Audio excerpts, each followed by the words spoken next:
안녕하십니까. 저는 미래에셋 자산운용에서 한국 헬스케어 펀드를 운영하고 있는 주식운용 부문 리서치 팀장 김재현이라고 합니다. 이번 시간에 한국 헬스케어 섹터를 점검해보는 시간을 가지도록 하겠습니다. 먼저 한국 헬스케어 섹터에 관해서 말씀드리겠습니다. 최근에 주식시장의 움직임을 보면 국가가 지수별 상관관계는 낮아졌지만 섹터나 테마의 상관관계는 높아졌습니다. 보시는 바와 같이 나스닥 헬스케어와 한국 헬스케어와 중국 헬스케어 지수는 높은 상관관계를 보이며 우상향하는 흐름을 보이고 있습니다. 나스닥 헬스케어 지수는 2015년도 부진을 딛고 2019년 상승하여 경고점을 돌파하였습니다. 한국 헬스케어 지수와 중국 헬스케어 지수도 이와 유사한 흐름을 보이며 우상향을 하고 있습니다. 이렇듯 헬스케어 테마는 글로벌하게 주목받는 테마입니다. 단기적으로 움직임이 차별화되는 움직임을 보일 수 있으나 장기적으로는 상관관계를 높이며 움직이고 있습니다. 이런 글로벌 동향 하에서 한국 헬스케어 섹터에 대해서 잠깐 짚고 넘어가겠습니다. 한국 헬스케어 산업은 2010년도부터 꾸준히 우상향하고 있습니다.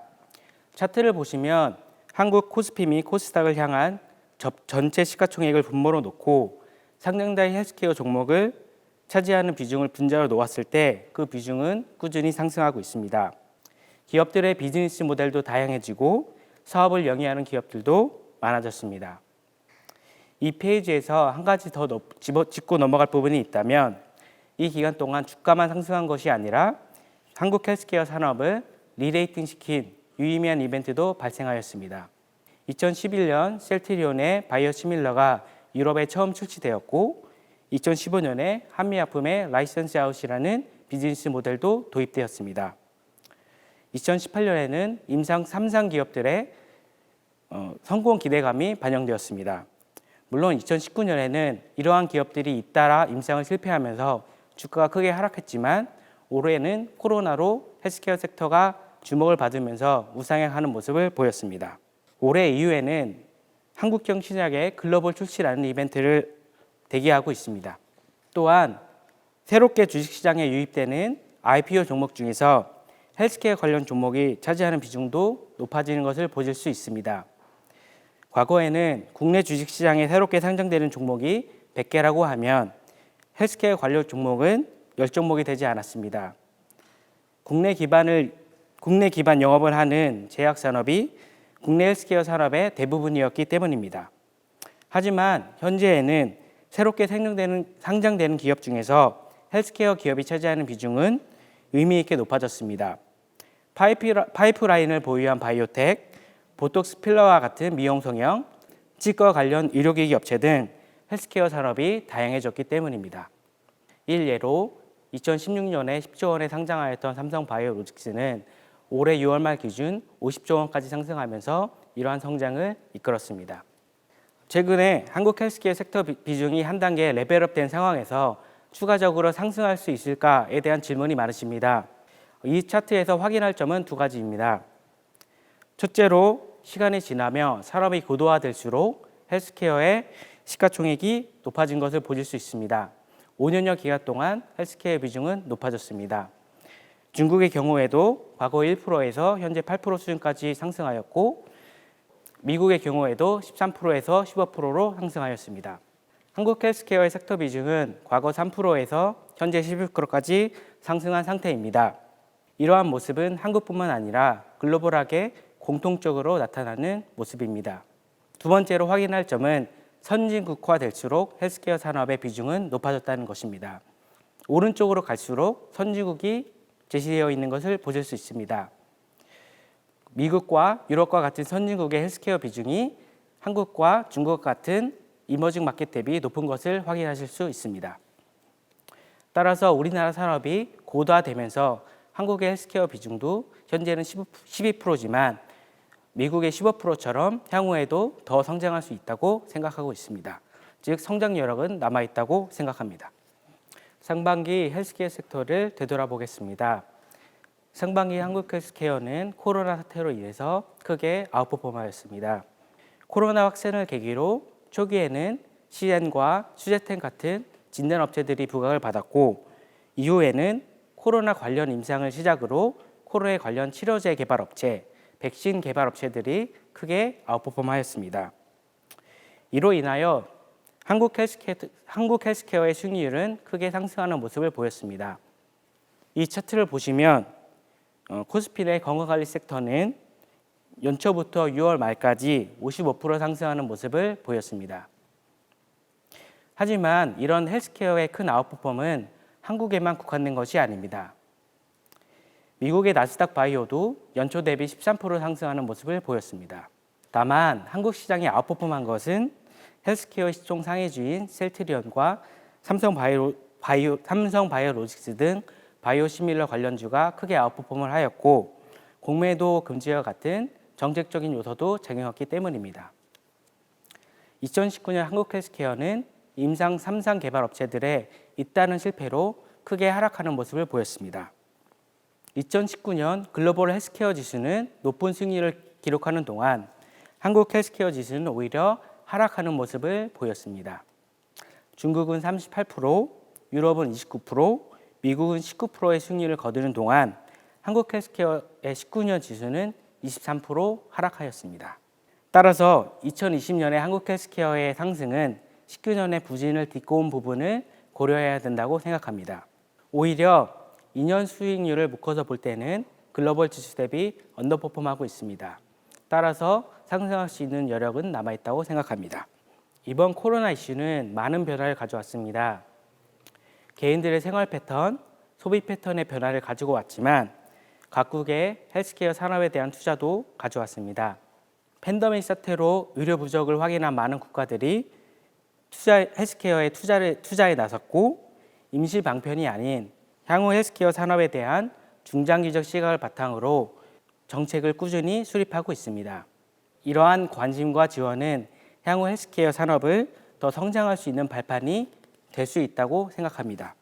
또한 과거 미국과 러시아 간의 냉전 시대에서는 대리적 양상으로 우주과학이 크게 발달하였습니다. 이것과 유사하게 현재 미국과 중국의 신냉전 시대에서는 글로벌 팬데믹 발생을 계기로 각국의 의료 보안, 백신 관련 치료 기술들이 발전하면서 헬스케어 산업에 대한 적극적인 투자가 이루어질 것이라고 보고 있습니다. 이러한 적극적인 투자는 헬스케어 산업에 대한 투자 매력도를 높이는 계기가 될 것입니다. 현재 한국 헬스케어 산업은 과거 10년과는 비교할 수 없을 정도로 성과를 내고 있습니다. 헬스케어 펀드가 출시한 10년 전만 하더라도 한국 내에서 글로벌 경쟁력을 보유한 헬스케어 기업을 찾기 어려웠습니다.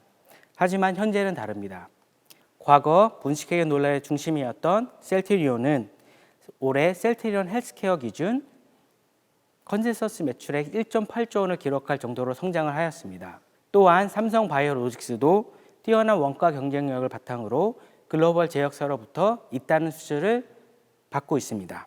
2020년 6월 말 기준 코스피 탑10 종목에서도 3위 삼성바이오로직스, 5위 셀트리온이 차지할 정도로 괄목한 성과를 거두었습니다. 올해는 뇌질환 관련 신약을 미국에 판매하는 SK바이오펌이 코스피에 성공적으로 데뷔하였습니다. 진단키트 영역은 로시아와 같은 글로벌 제약사와 시젠과 같은 우리나라 진단기업을 비교하기 어렵지만 코로나 사태를 계기로 우리나라 진단업체들의 경쟁력이 부각되는 계기도 마련되었습니다.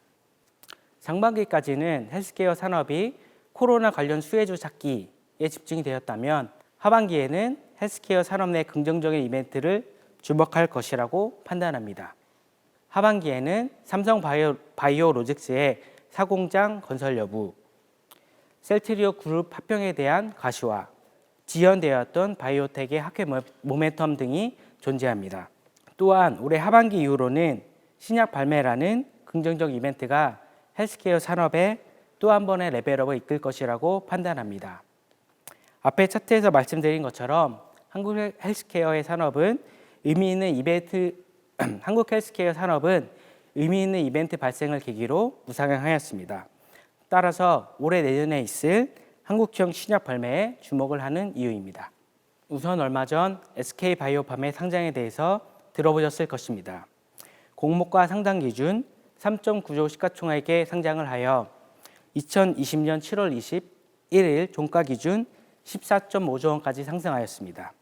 SK바이오팜은 세노버메이트라고 하는 글로벌 내전증 판매를 계기로 코스피 시장에 데뷔하였습니다. 올해부터 미국 출시를 한 만큼 올해 하반기, 내년 상반기를 거쳐 그 매출액을 확인할 수 있다고 생각합니다. 세노바메이트의 의미 있는 판매 실적은 올해 하반기와 내년 상반기에 걸쳐 확인할 수 있다고 생각합니다. SK바이오팜 상장 이후 그 관심이 다른 헬스케어 산업으로 퍼질 수 있다고 생각합니다. 일종의 낙수 효과를 기대하고 있습니다. 과거 헬스케어 섹터 내에서 1조 원 이상의 대형주가 상장된 경우 그 낙수 효과로 기타 헬스케어 산업이 부각되는 모습을 보였습니다. 코스피의 삼성바이오로직스, 코스닥의 셀트리온 헬스케어가 상장된 이후 헬스케어 산업은 시간을 두고 부상해하는 모습을 보였던 것이 그 예입니다. 헬스케어 섹터의 시총 대형주인 삼성바이오로직스가 영위하는 바이오 의약품 대행 생산인 CMO 산업에서도 긍정적인 이벤트가 발생하였습니다. 최근에 삼성바이오로직스의 가파른 주가 상승에 대해서 논란이 좀 있습니다. 하지만 삼성바이오로직스뿐만 아니라 전 세계적으로 CMO 비즈니스를 영위하는 론자나 우시바이오로직스의 주가도 견조한 상황입니다. 최근 이렇게 바이오 의약품을 대행 생산하는 CMO 산업이 부각받는 이유는 따로 있습니다. 과거에는 바이오 의약품을 생산하는 CMO 공장은 선진국에 위치하였습니다. 기준이 높은 만큼 아시아 시장에 공급을 해주지 않는 것이었죠. 하지만 이번 글로벌 팬데믹 사건을 계기로 미국과 유럽의 공장들이 다 셧다운되면서 생산 거점의 지역 다변화라는 니즈가 발생하였습니다. 따라서 한국의 삼성바이오로직스, 중국의 우시바이오로직스와 같은 이머징 국가에서도 바이오 의약품의 CMO 수주를 적극적으로 받게 되었습니다. 또한 코로나19 관련 임상이 증가하면서 임상 치료를 공급할 공간이 부족하게 되었습니다. 그 예로 삼성바이오로직스는 비르바이오텍과 4천억의 공급 계약을 맺었습니다. 이 수주 계약은 과거 한미약품이 기술 수출을 한 것처럼 중간에 파기되거나 하는 계약이 아니라 호텔에 렌트를 한 것처럼 삼성바이오로직스의 생산 캐파를 빌려간 것이기 때문에 비어바이오텍의 임상 실패와는 상관없이 삼성바이오로직스는 4천억의 금액을 받을 수가 있습니다.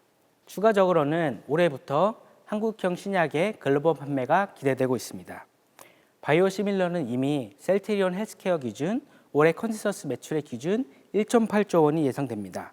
추가적으로 신약과 바이오시밀러의 중간 단계인 바이오베터 의약품 램시마 SC는 셀트리온이 올해 하반기부터 유럽에서 직접 판매할 계획입니다. 하반기에는 학회 모멘텀도 존재합니다. 코로나 사태로 연기되었던 대규모 바이오텍 학회들이 하나 둘씩 다시 개최되기 시작했습니다. 3분기 말부터 주요 학회 위주로 개최될 것입니다. 바이오텍들의 긍정적인 임상 데이터 발표와 함께 우리나라 바이오텍 기업들이 주목을 받는 계기가 될 것입니다. 글로벌 제약사들의 한국 바이오텍에 대한 관심은 서서히 높아지고 있습니다. 이러한 한국 바이오텍들이 글로벌 임상학회에서 유의미한 임상 결과를 발표하게 된다면 글로벌 제약사와 투자자들의 주목을 받을 수 있습니다. 지금까지 바이오텍들의 기술 수출이 학회에서 의미 있는 임상 데이터 발표 이후 이루어졌던 것처럼 향후에도 비슷한 사례가 이루어질 것이라고 생각합니다. 정리하자면 한국 헬스케어의 시가총액은 증가할 것이라고 판단합니다.